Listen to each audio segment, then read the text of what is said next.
Current feelings of your person. നിങ്ങളുടെ പേഴ്സന്റെ current feelings എന്താണ്? അതുപോലെ നിങ്ങളുടെ പേഴ്സൺ യഥാർത്ഥത്തിൽ നിങ്ങളെ ഇഷ്ടപ്പെടുന്നുണ്ടോ? നിങ്ങൾ സ്നേഹിക്കുന്ന വ്യക്തി, അതായത് നിങ്ങൾ എത്രമാത്രം ആ വ്യക്തിയെ സ്നേഹിക്കുന്നു അത്രമാത്രം ആ വ്യക്തിക്ക് നിങ്ങളോടും സ്നേഹമുണ്ട്. ഒരു ഇൻഫിനിറ്റ് കണക്ഷനാണ് നിങ്ങൾ തമ്മിലുള്ളത്. അതായത് ഒരിക്കലും എൻഡ് ആവുന്നില്ല. നിങ്ങളിപ്പോൾ നോ കോണ്ടാക്ട് സിറ്റുവേഷനിലായിരിക്കാം, ബ്രേക്കപ്പ് ആയിരിക്കാം, പക്ഷെ ആ ഒരു ടൈം പീരീഡ് കഴിയുമ്പോൾ നിങ്ങൾ വീണ്ടും റിയൂണിയൻ നിങ്ങൾക്ക് സംഭവിക്കുന്നു എന്നാണ് ഇവിടെ കാണുന്നത്. അതുകൊണ്ട് തന്നെ നിങ്ങളുടെ ഈ റിലേഷൻഷിപ്പ് എന്ന് പറയുന്നത് ഒരു എൻഡ് ആവുന്നൊരു റിലേഷൻഷിപ്പ് ആയിട്ട് ഒരിക്കലും പറയാൻ കഴിയില്ല. വളരെ പോസിറ്റീവ് വൈബ്സ് ആണ് ഇവിടെ ലഭിക്കുന്നത്. നിങ്ങളുടെ പേഴ്സൺ മേ ബി ഈ റിലേഷൻഷിപ്പിൽ സ്റ്റാർട്ടിങ് ടൈമിൽ വളരെയധികം ഈ ഒരു റിലേഷൻഷിപ്പ് മുന്നോട്ട് കൊണ്ടുപോകാനായിട്ട് സ്ട്രഗിൾ ചെയ്തിരുന്നതായിട്ടാണ് ഇവിടെ കാണുന്നത്. പക്ഷേ എത്ര തന്നെ ബുദ്ധിമുട്ടി, എത്ര തന്നെ റിസ്ക് എടുത്തിട്ടായിരുന്നാലും ഈ ഒരു റിലേഷൻഷിപ്പ് മുന്നോട്ട് കൊണ്ടുപോകണം എന്നുള്ള ഒരു വാശി ആ ഒരു പേഴ്സൺ ഉള്ളതായിട്ടാണ് കാണുന്നത്. എത്ര തന്നെ സ്ട്രഗിൾ ചെയ്തിരുന്നാലും ആ വ്യക്തി നിങ്ങളുമായിട്ട് മുന്നോട്ട് ഈ ഒരു റിലേഷൻഷിപ്പ് മുന്നോട്ട് കൊണ്ടുപോകണമെന്നാണ് ആഗ്രഹിക്കുന്നത്. അതിനു വേണ്ടിയിട്ടുള്ള യൂണിവേഴ്സൽ ബ്ലെസ്സിങ് നിങ്ങൾക്ക് ഇവിടെ ലഭിക്കുന്നുണ്ട്. യൂണിവേഴ്സിന്റെ ഒരു സപ്പോർട്ട് ഈ ഒരു റിലേഷൻഷിപ്പിൽ കാണുന്നുണ്ട്. അതുകൊണ്ട് തന്നെ ഒരു പ്ലഷർ മൊമെന്റ്, അതായത് നിങ്ങൾക്ക് ഒരു മാരീഡ് ലൈഫ് അല്ലെങ്കിൽ ഒരു സക്സസ്ഫുൾ ലൈഫ് ഈ ഒരു പേഴ്സണുമായിട്ട് മുന്നോട്ട് കൊണ്ടുപോകാൻ കഴിയും എന്നാണ് ഇവിടെ കാണുന്നത്. ഈ ഒരു സിറ്റുവേഷനിൽ നിങ്ങളിൽ പലർക്കും ഒരു നോ കോണ്ടാക്ട് സിറ്റുവേഷൻ കാണുന്നുണ്ട്. പലരും ലെറ്റ് ഗോ ചെയ്ത് പോയതായിട്ട് കാണുന്നുണ്ട്. ഒരുപാട് ഡിപ്രഷനിലാണ് നിങ്ങൾ, അല്ലെങ്കിൽ നിങ്ങളുടെ പേഴ്സൺ വളരെയധികം ഒരു വിഷമത്തിലാണ്. ഒരു മിസ് ഫീൽ ആ ഒരു പേഴ്സൺ ഉണ്ട്. ഈ ഒരു സമയം ആ വ്യക്തിക്ക് ഒട്ടും തന്നെ നിങ്ങളില്ലാണ്ട് ആ ഒരു ലൈഫ് കംപ്ലീറ്റ് ആവുന്നില്ല എന്നൊരു ഫീലിംഗ് ഉണ്ട് ഈ ഒരു സമയത്ത്. മേ ബി നിങ്ങളുടെ പേഴ്സൺ ഈ ഒരു സമയത്ത് ഒരുപാട് കാര്യങ്ങളിൽ ബിസി ആയിരിക്കാം. എന്നിരുന്നാൽ പോലും നിങ്ങളുമായിട്ടുള്ള റിലേഷൻഷിപ്പ് അല്ലെങ്കിൽ കോണ്ടാക്റ്റ് ഉപേക്ഷിക്കാനായിട്ട് ആ വ്യക്തി ഒരിക്കലും ആഗ്രഹിക്കുന്നില്ല. എത്രമാത്രം സീരിയസ് സിറ്റുവേഷനിലാണെങ്കിലോ സ്ട്രഗിളിങ് സിറ്റുവേഷനിലാണെങ്കിലോ ഒരിക്കൽ പോലും നിങ്ങളെ കൈവിട്ട് കളയണമെന്ന് ആ വ്യക്തി ആഗ്രഹിക്കുന്നില്ല. മേ ബി അത് ചിലപ്പോൾ നിങ്ങളുമായിട്ട് ഉള്ള റിലേഷൻഷിപ്പിൻ്റെ ആ ഒരു ഡെപ്ത് എത്രത്തോളം വലുതാണ് എന്ന് ആ വ്യക്തി നിങ്ങളോട് എക്സ്പ്രസ് ചെയ്യുന്നില്ലായിരിക്കാം. അതായത് ഈ ഒരു സമയത്ത് നിങ്ങളുടെ പേഴ്സൺ വളരെയധികം ഒറ്റപ്പെട്ടതായിട്ട് ആ വ്യക്തിക്ക് ഫീൽ ചെയ്യുന്നുണ്ട്. ആ വ്യക്തി നിങ്ങളെ ഒരുപാട് വെയിറ്റ് ചെയ്യുന്നുണ്ട്. അതായത് നിങ്ങളെ ആ വ്യക്തി ഒരുപാട് മിസ് ചെയ്യുന്നുണ്ട്. നിങ്ങളുടെ ആ ഒരു പ്രണയം നിങ്ങളെ ഒരുപാട് ആ വ്യക്തി ഒരു സമയത്ത് മിസ് ചെയ്യുന്നതായിട്ടാണ് ഫീൽ ചെയ്യുന്നത്.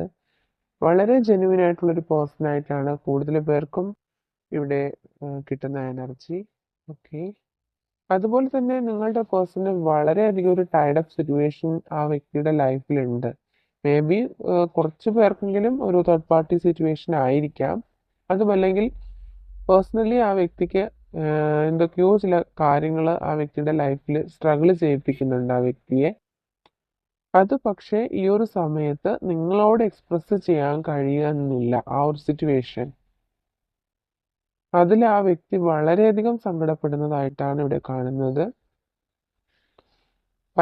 ഒരു സിറ്റുവേഷൻ ആ വ്യക്തിക്ക് കിട്ടുന്നില്ല. നിങ്ങളോട് ഇത് പറയാനും അല്ലെങ്കിൽ ഈ ഒരു കാര്യം നിങ്ങളെ അറിയിക്കാനും ആ വ്യക്തിക്ക് കഴിയാത്തതായിട്ട് കാണുന്നുണ്ട്.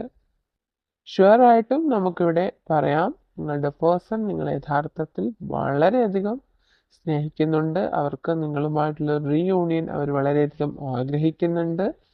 നിങ്ങളുമായിട്ടുള്ള പാസ്റ്റ് ലൈഫ് മെമ്മറീസ് ആ വ്യക്തിക്ക് എപ്പോഴും ഉണ്ട്.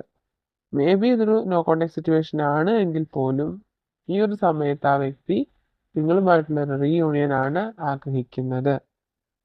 കൂടുതൽ പേർക്കും ഇതൊരു സെപ്പറേഷൻ പീരീഡ് ആയിട്ടാണ് കാണുന്നത്. അതുപോലെ തന്നെ നിങ്ങൾക്ക് ആരംഭത്തിലും നിങ്ങൾക്ക് ഒരുപാട് പ്രശ്നങ്ങൾ ഈ ഒരു റിലേഷൻഷിപ്പിൽ ഉള്ളതായിരുന്നതായിട്ട് കാണുന്നുണ്ട്. ഒരു ഇൻസെക്യൂരിറ്റി ഫീലിംഗ് നിങ്ങൾക്ക് ഉണ്ടായിട്ടുണ്ട്. അതുപോലെ തന്നെ കൂടുതൽ സമയത്തും നിങ്ങൾക്ക് ഒറ്റപ്പെട്ട് തന്നെ കഴിയേണ്ടതായിട്ടുള്ള സിറ്റുവേഷൻ ആണ്. അതായത് എപ്പോഴും നിങ്ങൾ ഒരു നോ കോണ്ടാക്ട് സിറ്റുവേഷനിലാണ്. നിങ്ങൾ കുറച്ച് നാൾ നല്ല രീതിയിൽ കോണ്ടാക്റ്റിൽ ഉണ്ടാവും. അത് കഴിഞ്ഞിട്ട് വീണ്ടും നിങ്ങൾ സെപ്പറേഷൻ ആവുന്നു. വീണ്ടും നിങ്ങൾ അതുപോലെ ഒരു സ്റ്റിൽനെസ് എഫക്റ്റ് ആണ് ഇവിടെ, അതിൻ്റെ ഒരു എനർജിയാണ് ഇവിടെ കിട്ടുന്നത്. അത്തരം ഒരു റിലേഷൻഷിപ്പ് ആയിട്ടാണ് ഇവിടെ കാണുന്നത്. ഒരു സ്മൂത്ത് ഗോയിങ് ആയിട്ടുള്ള റിലേഷൻഷിപ്പ് ആയിട്ട് ഇവിടെ ഫീൽ ചെയ്യുന്നില്ല. കൂടുതൽ പേർക്കും നിങ്ങളുടെ പേഴ്സണ് നിങ്ങളോടുള്ളത് ഒരു ഫിസിക്കൽ അട്രാക്ഷൻ ആണ് കൂടുതലായിട്ടും നിങ്ങളോടുള്ളത്. അതുകൊണ്ട് തന്നെ ഈ ഒരു വ്യക്തി നിങ്ങളോട് ഒരു ഇൻറ്റിമസി കൂടുതൽ സമയത്തും എക്സ്പ്രസ് ചെയ്യാറില്ല. അതുകൊണ്ട് തന്നെ ഈ ഒരു സമയത്ത് നിങ്ങളുടെ ഈ ഒരു റിലേഷൻഷിപ്പ് വളരെയധികം ഒരു സ്റ്റക്ക് സിറ്റുവേഷനിലാണ്.